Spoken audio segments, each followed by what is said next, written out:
Hello student, আমি তোমাদের চঞ্চল sir. তোমাদের 50টি গুরুত্বপূর্ণ অঙ্কের এটি দ্বিতীয় পর্ব। এখানে কয়েকটি অঙ্ক সরল সুদ কষা থেকে নিয়ে এসেছি। এগুলি অবশ্যই পরীক্ষার আগে তোমরা দেখে যাবে, অবশ্যই দেখে যাবে। চলো ভিডিওটা দেখো। দেখো এই অঙ্কটি,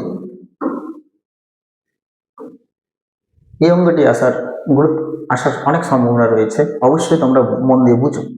দেখো অঙ্কটি কি রয়েছে।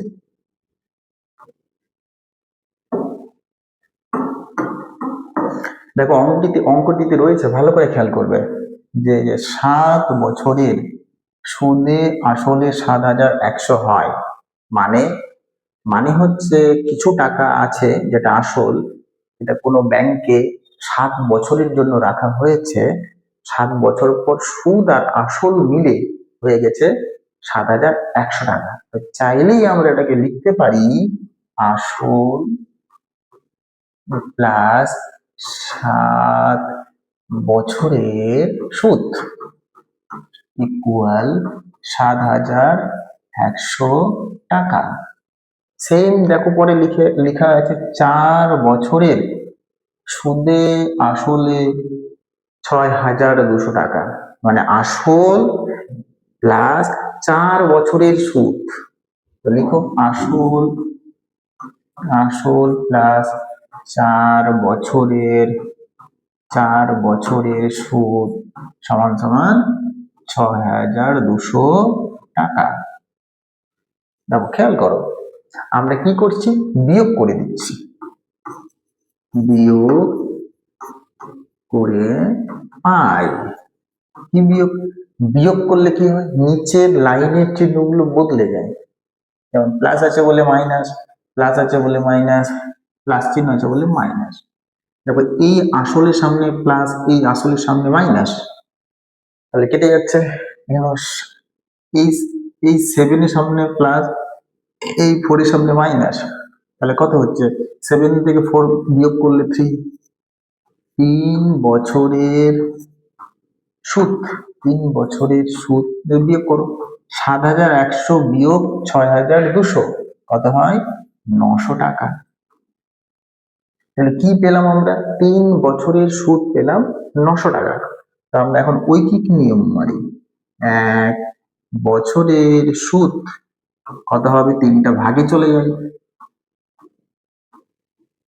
খেয়াল করো, যদি আমরা কাটাকাটি করে দেই, 300 হলো, তাহলে কত পেলাম, 300 টাকা। অতএব 4 বছরের 4 বছরের সুদ, দেখো 1 বছরের সুদ কত, 300 টাকা। তাহলে 4 বছরের সুদ কত হবে, 4 দিয়ে গুণ করে দেবো, 4 ইন্টু 300 টাকা। কত হলো, তাহলে 3 4 12, 1200 টাকা। একটু খেয়াল করো ভালো করে, এই লাইনে কি রয়েছে, 4 বছরের সুদ, শুধুমাত্র সুদ কত টাকা পাচ্ছে, 1200 টাকা পাচ্ছে, 1200। আর এখানে খেয়াল করো, এই লাইনে দেখো 4 বছরের সুদ আর আসল যোগ করে হচ্ছে 6,200। সুদও আছে আসলও আছে, এখানে সুদ আর আসল একসাথে যোগ করে বলা হচ্ছে 6,200 টাকা। আর এখানে শুধু আমরা পেয়েছি 4 বছরের সুদ 1200 টাকা। তাহলে 6,200 থেকে 1200 টাকা বিয়োগ করে দিলে, সুদটা যদি বিয়োগ করে দেওয়া হয় তাহলে কি পড়ে থাকবে, আসল টাকাটা পড়ে থাকবে। তাই আমরা লিখবো অতএব আসল সমান সমান কত, 6,200 বিয়োগ 1200 টাকা। বিয়োগ করো, এখন বিয়োগ করলে 5,000 টাকা হয়, 5,000 টাকা হয়। একটা অ্যান্সার হয়ে গেল আমাদের। কি অ্যান্সার হয়ে গেল, মূলধন হয়ে গেছে। এই যে মূলধনটা হয়ে গেছে 5,000 টাকা। এবার কি আছে, বার্ষিক শতকরা সরল সুদের হার, মানে আর এর মান জানতে চেয়েছে। তো একটু খেয়াল করো, আমরা আমরা একটা সূত্র জানি, আমরা আমরা জানি, কি জানি, I equal P R T by কত, 100। এই সূত্রে পি তো হচ্ছে আসল, যেটার মান 5,000। দেখো আই মানে সুদ, আর মানে হচ্ছে বার্ষিক শতকরা সরল সুদের হার, আর টি হচ্ছে সময়। তো দেখো এখানে তিনটে লাইন আছে, তিনটে লাইনের মধ্য থেকে যে কোনো লাইন দিয়ে অঙ্ক করা সম্ভব। তো আমরা এই এই লাইন দিয়ে করছি। তো এই লাইনে কি লেখা রয়েছে, 1 বছর মানে টি এর মান 1, আর 1 বছরের সুদ কত পেয়েছি, 300 টাকা। তাহলে আয়ের জায়গায় বসাবো আমরা 300, টি এর জায়গায় বসাবো 1 আর আয়ের জায়গায় বসাবো 300। যদি আমরা এই লাইন দিয়ে অঙ্ক করি, 4 বছরে টি এর জায়গায় 4 পুট করবো, আর সুদ কত 1200, তখন আয়ের জায়গায় 1200। যদি আমরা এটা এই লাইন দিয়ে করি, তাহলে দেখো টি এর মান 3 বছর, আর সুদ কত রয়েছে 900 টাকা, তখন এখানে আমরা 900 পুট করবো। যে কোনো একটা লাইন দিয়ে হবে, আমি এই লাইন দিয়ে অঙ্কটা করাচ্ছি আপাতত। তো দেখো মান বসিয়ে দিতে হবে। কি বসাচ্ছি মান, দেখো আয়ের মান কত 300 টাকা, 300। দেখো পি এর মান 5000, পি এর মান 5000, আর এর মান জানি না, টি কত, টি 1 বছর 1, আর নিচে আমাদের 100। তো খেয়াল করো দুটো জিরো কেটে গেল। এবার দেখো গুণ করলে কি হয়, কোনাকুনি 50 আর সমান সমান 300। তো খেয়াল করে এই 50টা ওই দিকে গেলে কি হয়ে যায়, ভাগ হয়ে যায়। তাহলে কি হচ্ছে, আর সমান সমান 300/50, শূন্য শূন্য কেটে গেল, এখানে কাটলে 6। তাহলে আর সমান সমান কত পেলাম, 6। আর সমান সমান পেলাম 6।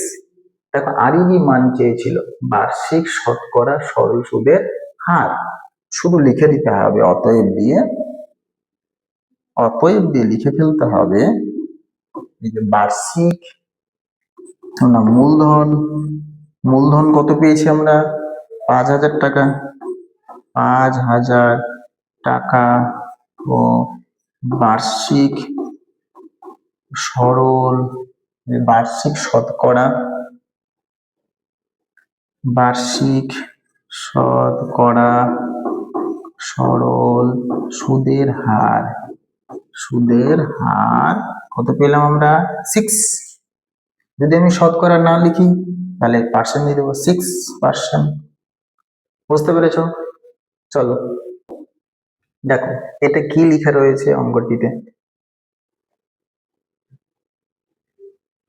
যে অমল রায় আর পশুপতি ঘোষ পোস্ট অফিসে আর অমল রায় ব্যাংকে কি করেছে, 2000 টাকা জমা রাখেন, 3 বছর পরে তারা সুদ সহ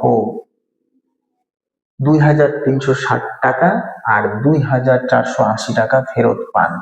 তো খেয়াল ভাবো তো, তুমি নিজে 2000 টাকা ব্যাংকে জমা রেখেছো, আর তুমি 3 বছর পরে গিয়ে 2360 টাকা পেলে, অ্যাকাউন্টে গিয়ে দেখছো। এই গল্পে তুমি কি বুঝতে পারছো, তুমি 2000 টাকা জমা রেখেছিল সেটাও রয়েছে, আর ব্যাংক বা পোস্ট অফিস 3 বছরের জন্য যে সুদটা হয় সেই সুদটাও তোমাকে দিয়েছে। তার মানে এটা হচ্ছে তোমার এখানে আসলও আছে আর 3 বছরের সুদও রয়েছে। তাহলে এই জায়গা থেকে আমি আসলটা যদি বিয়োগ করে ফেলি তাহলে আমরা সুদ পাবো। এখানে দুটো কেস হয়, অমল রায়ের কেস আর পশুপতি ঘোষের কেস। তাই এইভাবে আমরা দুটো করছি, যে ব্যাংকের অমল রায়ের কেসে ব্যাংকের কেস, ব্যাংকের ক্ষেত্রে, ব্যাংকের ক্ষেত্রে একটা দিচ্ছি, আর একটা হচ্ছে post office, post office, post post office, post office, ব্যাংকের ক্ষেত্রে পোস্ট অফিস। তো দুজনেই এখানে 2000 রেখেছে, ওখানে 2000 রেখেছে। আসল, আসল সমান সমান কি 2000 টাকা আসল। খেয়াল করো কত সময়ের জন্য রেখেছে, সময় টি হচ্ছে 3 বছর, 3 বছর। সুদ, সুদ খেয়াল করো তো, সুদ বলতে এই জায়গাতে সুদ আর আসল রয়েছে, সুদ আর আসল থেকে আমরা আসলটা বিয়োগ করে দিচ্ছি, তাহলে আমরা সুদ পেয়ে যাই। তো কত হচ্ছে 360 টাকা। দেখো আমরা একটা সূত্র জানি, কি জানি আমরা জানি, কি জানি I equal P R T by 100। এই জায়গায় মানগুলো বসিয়ে দিচ্ছি। আই এর মান 360, পি এর মান হচ্ছে 2000, আর এর মান হচ্ছে জানি না, টি কত, টি দেখো 3, আর নিচে হচ্ছে 100। বুঝতে পারছো তো? এই মানগুলো বসিয়ে দাও। দুটো জিরো কেটে দিলাম। এখন যদি ওইদিকে গুণ করো, কত হচ্ছে 60 সমান সমান 360। দেখো আর সমান সমান তাহলে কত হয়ে যাচ্ছে, এটা গিয়ে ওইদিকে ভাগ হয়ে যাচ্ছে আমাদের, দেখো ভাগ হয়ে যাচ্ছে 360 ভাগ 60, 0 কেটে গেল, 6 6 36, তাহলে আর এর মান আসলো আমাদের 6। এইভাবে পোস্ট অফিসের বিষয়ে করতে হবে। পশুপতি ঘোষ, খেয়াল করো, পশুপতি ঘোষ পোস্ট অফিসে 2000 টাকা রেখেছিলেন আর ফেরত পেয়েছেন 2480 টাকা। তো লিখো আসল, আসল কত বলো তো, পি সমান সমান 2000 টাকা, আর সময়, সময় হচ্ছে কত 3 বছর, কারণ 3 বছরের জন্য রেখেছেন, 3 বছর। সুদ, আচ্ছা বলো তো এখানকার সুদ কি দাঁড়াবে, ইনি কত ফেরত পেয়েছেন, ইনি কত ফেরত পেয়েছেন, ইনি ফেরত পেয়েছেন 2480 টাকা। 2480 থেকে 2000 টাকা বাদ করতে হবে, তাহলে কত হচ্ছে 480 টাকা, 480 টাকা সুদ। আমরা জানি,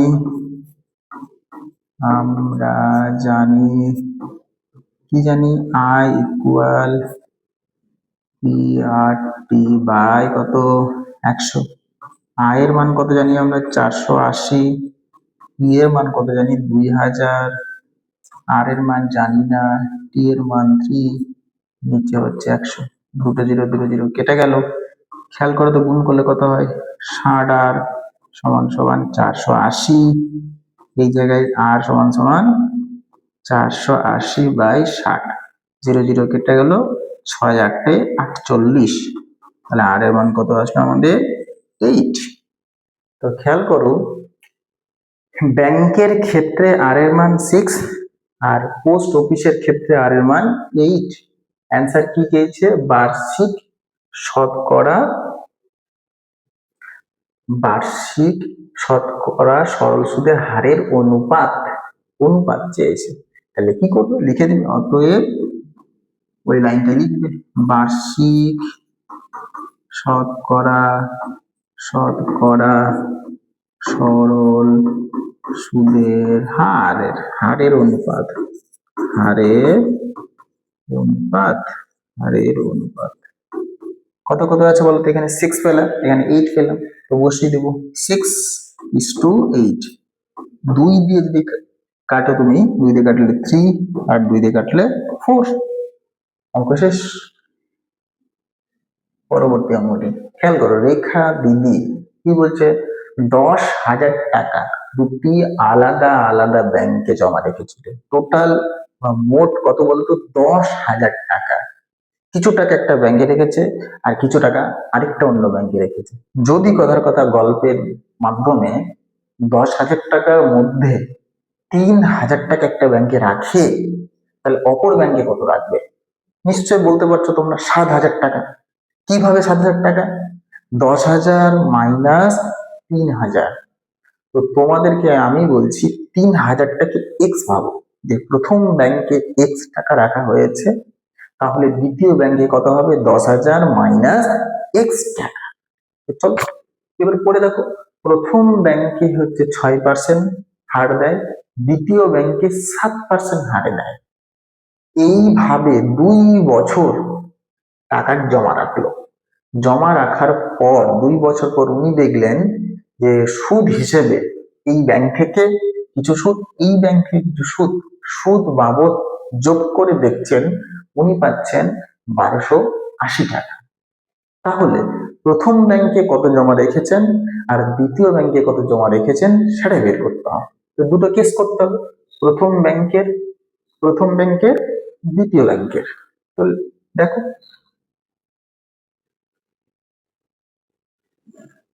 প্রথম ব্যাংকের ক্ষেত্রে, প্রথম ব্যাংকের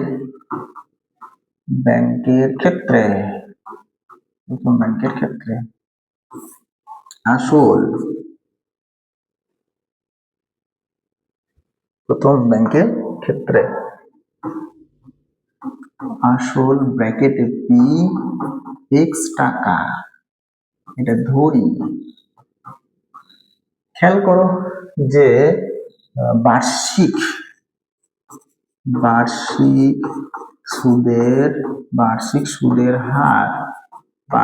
সুদের হার কত রয়েছে আমাদের 6%। আর সময়টা কত রয়েছে, সময়টা দেওয়া আছে 2 বছর। তাহলে আমরা জানি কি সূত্র জানি, I ইকুয়াল PRT বাই 100। আমরা সুদ বের করি, P এর মান হচ্ছে x, R এর মান হচ্ছে আমাদের 6, আর T এর মান হচ্ছে আমাদের 2, নিচে 100। তো খেয়াল করো I সমান কি হলো, কাটাকাটি করা যায়, কাটছি না, উপরে হলো 12x আর নিচে x। তাহলে প্রথম ব্যাংকে x টাকা রাখার জন্য ব্যাংক রেখা দিদিকে 12x মাইনাস 100 টাকা সুদ দিচ্ছে। এবার আমরা দ্বিতীয় ব্যাংকের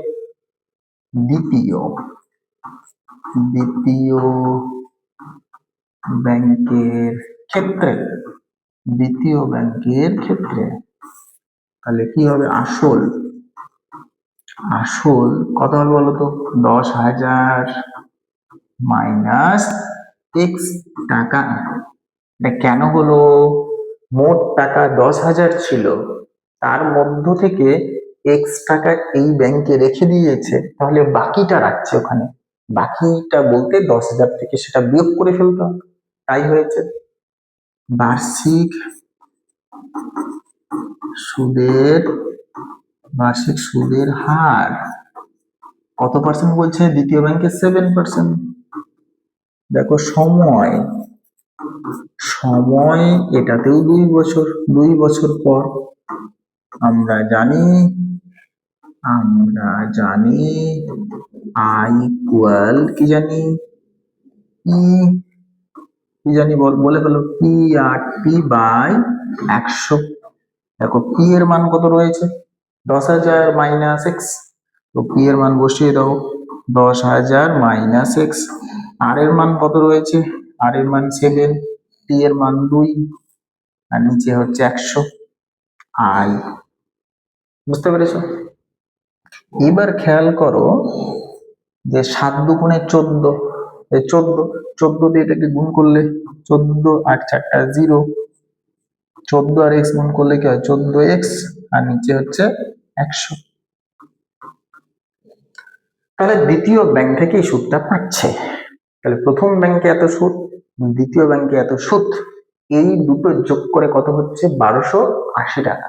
প্রথম ব্যাংকে কত, 12x বাই 100, দ্বিতীয় ব্যাংকে এত বাই 100। তো এই দুটো যোগ করে লিখতে হবে 1280 টাকা। শর্তানুসারে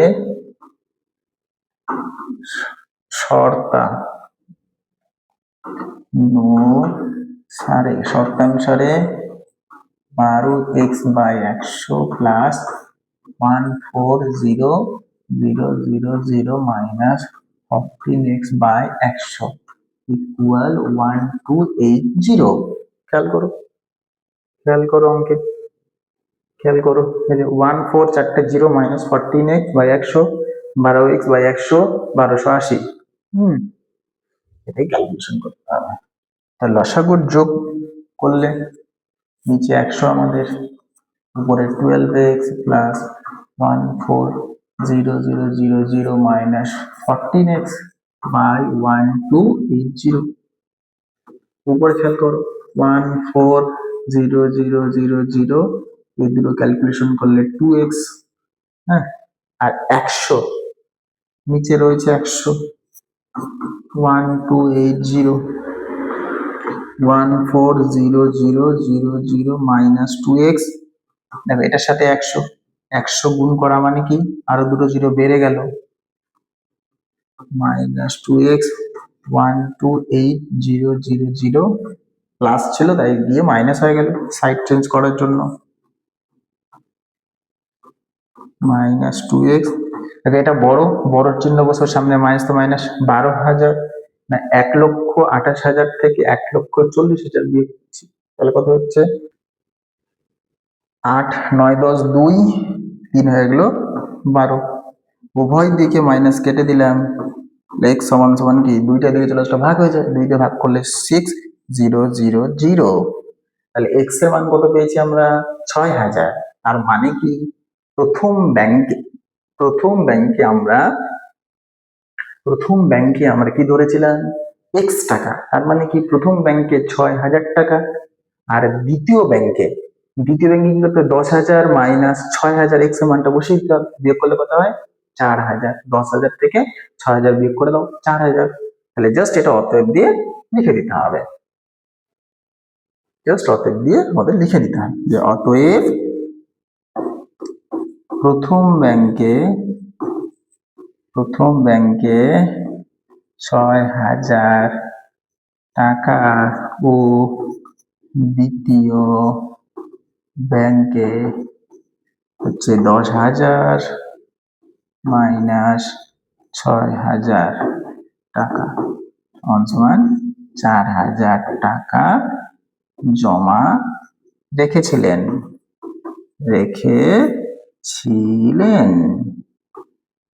চলো এই অঙ্কটা দেখি। এই অঙ্কটা একটু পড়ে দেখো।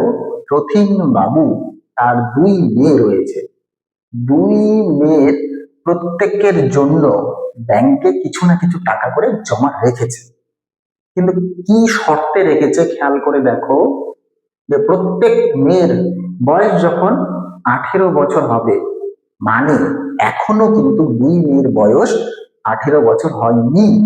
এমন সিচুয়েশনে রথীন বাবু বড় মেয়ের জন্য কিছু টাকা আর ছোট মেয়ের জন্য কিছু টাকা এমন ভাবে জমা রেখেছে, কিভাবে যখন 2 মেয়ের বয়স প্রত্যেকের বয়স 18 করে হবে, 18 বছর হবে, তখন যেন তারা প্রত্যেকে বড় মেয়েও যেন 1,20,000 টাকা পায় আর ছোট মেয়েও যাতে 1,20,000 টাকা পায়। এই শর্তে বড় মেয়ের জন্য কত টাকা আর ছোট মেয়ের জন্য কত টাকা জমা রেখেছিল সেটাই আমাদের বের করতে হবে। তো একটু খেয়াল করো যে 1,20,000 টাকা, এটা কিন্তু বড় মেয়ের জন্য যত টাকা রেখেছিল বা বড় মেয়ের যে টাকাটা যত বছর খাটলো তার সুদ, টাকাটা প্লাস সুদটা মিলেই কিন্তু 1,20,000। সেম ভাবে ছোট মেয়ের কেসেও তাহলে অঙ্কটা 2 ভাগে করতে হবে।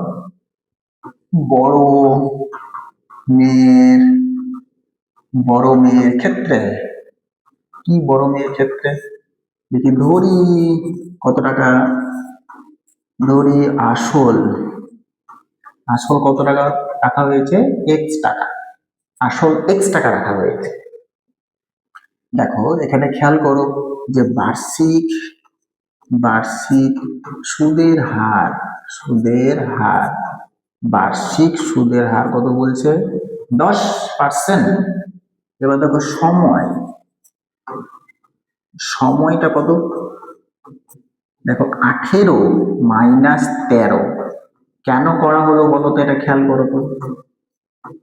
5 বছর, বড় মেয়ের বয়স 13 বছর, মানে যখন রথীন বাবু তার বড় মেয়ের জন্য কিছু টাকা জমা রেখেছিল তখন তার বয়স ছিল 13 বছর। আর টাকাটা কখন পাবে হাতে, যখন তার বয়স 18 হবে। তাহলে তাহলে তার টাকাটা 5 বছর খাটলো। এই জায়গা থেকে আমাদের সুদ বের করতে হবে। তো আমরা কি সূত্র জানি? আমরা জানি I equal ERT by 100। I সমান সমান P এর মান x, R এর মান 10, T এর মান 5, নিচে হচ্ছে 100। তো খেয়াল করে দেখো, এই যে 0 0 কেটে দিলাম, 5 আর 10 কাটলে 2 হয়। খেয়াল করো তো, I সমান সমান কত দাঁড়ালো? x by 2। তাহলে খেয়াল করো যে ওষুধ কত পেল? x বাই 2 টাকা পেল। আর আর ওর জন্য কত টাকা রাখা হয়েছিল? রাখা হয়েছিল x টাকা। আর x টাকার বিনিময়ে ওষুধ পেয়েছে x বাই 2। তার মানে কি, এই দুটো টাকাই তার বড় মেয়ে পাবে। তার মানে এই দুটো যোগফল সমান সমান 1,20,000 টাকা। তো শর্তানুসারে শর্তানুসারে শর্তানুসারে শর্তানুসারে শর্তানুসারে x প্লাস x বাই 2 সমান সমান 1,20,000। এখানে দেখো, যোগ করো লসাগু, এটা দাঁড়াচ্ছে 1,20,000। এখানে 3x বাই 2 সমান সমান 1,20,000। তাহলে x সমান সমান কি, 2টা চলে গেলে উপরে হয়ে যায়, 2টা নিচে ছিল বলে উপরে, 3টা উপরে ছিল বলে নিচে হয়। তো দেখো, 3 দিয়ে 1,20,000 কে ভাগ করলে 3 4 12 আর 4টে 0, 2 দিয়ে গুণ করে দাও, তাহলে 8 আর 4টা 0, মানে কত? একক, দশক, শতক, হাজার, 80,000 টাকা কার জন্য রেখেছিল? বড় মেয়ের জন্য ব্যাংকে জমা রেখেছিল 80,000 টাকা। এইভাবে আমরা কার করব বলতো? ছোট মেয়ের করব। ছোট মেয়ের কেসে করব। ছোট মেয়ের কেসে ছোট মেয়ের জন্য ভাববো যে ধরি ছোট মেয়ের ক্ষেত্রে এখানে ধরি কত টাকা রেখেছিল? আসল হচ্ছে y টাকা, বার্ষিক সরল সুদের হার 10%। কেন 10% বলতো? একই ব্যাংকে জমা রেখেছিল, তাই আর এর মানটা একই থাকবে। সময় কি বলতো? 18 মাইনাস 8 বছর। কেন 18 মাইনাস 8 হলো বলতো? কেন হলো 18 মাইনাস 8 কেন হলো? খেয়াল করো, এখানে ছোট মেয়ের বয়স যখন 8 তখন কিন্তু জমা রেখেছিল। যখন ছোট মেয়ের বয়স কত? 8, তখন টাকাটা রেখেছিল। আর কখন পাবে ও? যখন ওর বয়স 18 হবে তখন পাবে। তাহলে 8 বছর বয়সে জমা করা হয়েছিল, আর 18 বছর গিয়ে বয়সে সে টাকাটা পাবে। তার মানে বিয়োগ করে দেখো, 10 বছর খাটছে, তাই এটা হলো। তো এখানে আমরা জানি কি সূত্র? I equal ERT by 100। তো P এর মান কত? y, R এর মান 10, T এর মান হচ্ছে 10, আর নিচে 100। 0 0 0 0 কেটে দিলাম, I আসে এইদিকে। তাহলে খেয়াল করো, I সমান সমান কত হলো? y। তাহলে কত টাকা রাখা হয়েছিল? y টাকা। আর সুদ কত পেলো? y টাকা। তাহলে এই দুটোই মিলে তো 1,20,000 হবে। শর্তানুসারে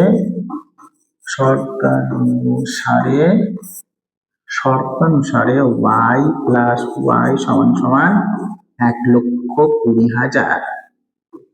তাহলে 2y সমান সমান 1,20,000।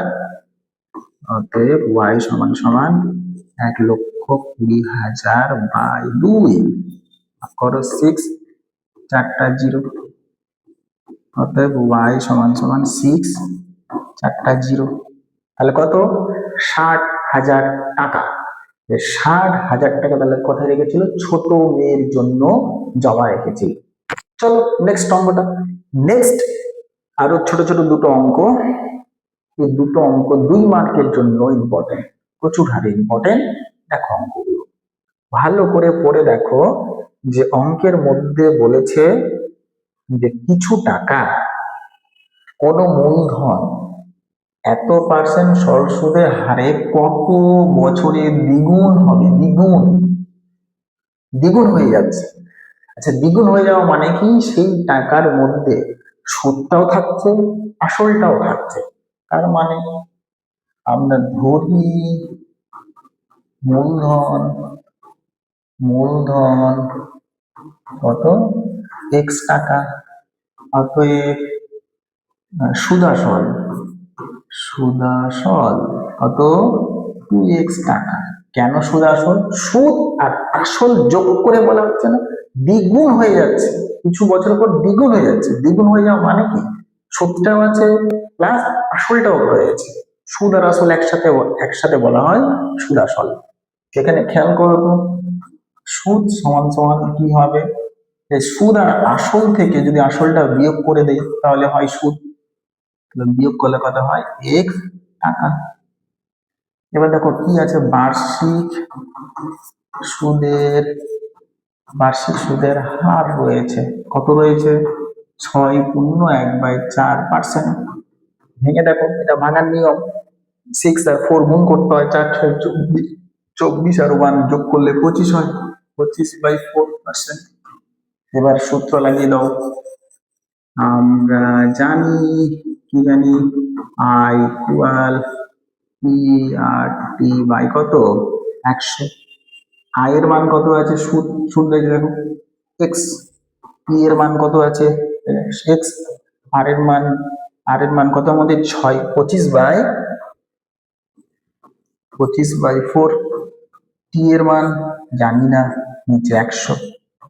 দেখো এই 4টা কোথায় চলে আসে? 4টা আমাদের নিচে চলে আসে, 4টা আমাদের নিচে চলে আসে, এই যে 4। এবার দেখো কোনাকুনি যদি গুণ করা হয়, এভাবে গুণ, এই যে এক্স টি সমান সমান নিচে 16, 16 আর এক্স গুণ করলে 16x, দেখো টি সমান সমান 16x বাই, এই যে এক্সটা গুণ ছিল বলে নিচে কেটে গেল, তাহলে অতএব টি সমান সমান কত? 16। তার মানে কি? 16 বছর গিয়ে 16 বছর পরে টাকাটা আমাদের কি হবে? দ্বিগুণ হবে। চলো আজকের আমাদের শেষ অঙ্ক, ভালো করে পড়ে দেখো অঙ্কটাতে, অঙ্কটা ভালো করে পড়ে দেখো যে কত টাকার মাসিক সুদ। দেখো এটা কি? বার্ষিক সুদের হার, বার্ষিক সুদের হার আর সমান সমান 5%। মাসিক সুদ বলেছে, মাসিক মানে সময়টা কত? 1 মাস। সময়টা কত? 1 মাস। সময়, সময় আমাদের দাঁড়াচ্ছে, সময় আমাদের দাঁড়াচ্ছে 1 মাস। তো মাস এককে সূত্রে বসানো যায় না। টি এর মান এই অঙ্কে, টি এর মান এই অধ্যায়ে, টি এর মান বছর এককে বসাতে হবে। তো মাসকে নিয়ে যেতে হবে বছর, মাসকে বছর নিয়ে যেতে গেলে 12 দিয়ে ভাগ করে দিতে হয়, ভাগ করে দেওয়া হলো। এবার দেখো সুদ কত বলেছে? সুদ, সুদ বলেছে 1 টাকা। আমরা জানি, আমরা জানি I equal P R T by 100। আয়ের মান কত? আয়ের মান 1। পি এর মান কত? পি এর মান জানি না। আর এর মান 5, টি এর মান হচ্ছে 1/12, নিচে 100। তো খেয়াল করো এই 12টা কোথায় আসে আমাদের? 12টা আমাদের নিচে চলে আসে, 12টা আমাদের নিচে চলে আসে। 5 দিয়ে কাটলে কত হয়? 20। এবার আমরা কোনাকুনি গুণ করি, পি আর 1 গুণ করলে পি, 20 আর 12 গুণ করলে 240, 240-এর সাথে 1 গুণ করলে 240। তাহলে আসল কত পেলাম, পি এর মান কত পেলাম, আসল সমান সমান 240 টাকা। তাহলে দেখো কত টাকা, বলো তো কত টাকা, কত টাকার মাসিক সুদ, 240 টাকা মাসিক সুদ 1 টাকা 6% হারে। তবে তোমরা এই অধ্যায়ের এই অঙ্কগুলো বেশি করে প্র্যাকটিস করে যাবে, এই অঙ্কগুলো আসার সম্ভাবনা অনেক বেশি রয়েছে। ঠিক আছে, পরবর্তী পর্বে বা পরবর্তী ভিডিওে অন্য একটা অধ্যায় নিয়ে আমি উপস্থিত হব। ভালো করে প্র্যাকটিস করো, অবশ্যই তোমাদের ফার্স্ট সামেটিভের পরীক্ষা ভালো হবে।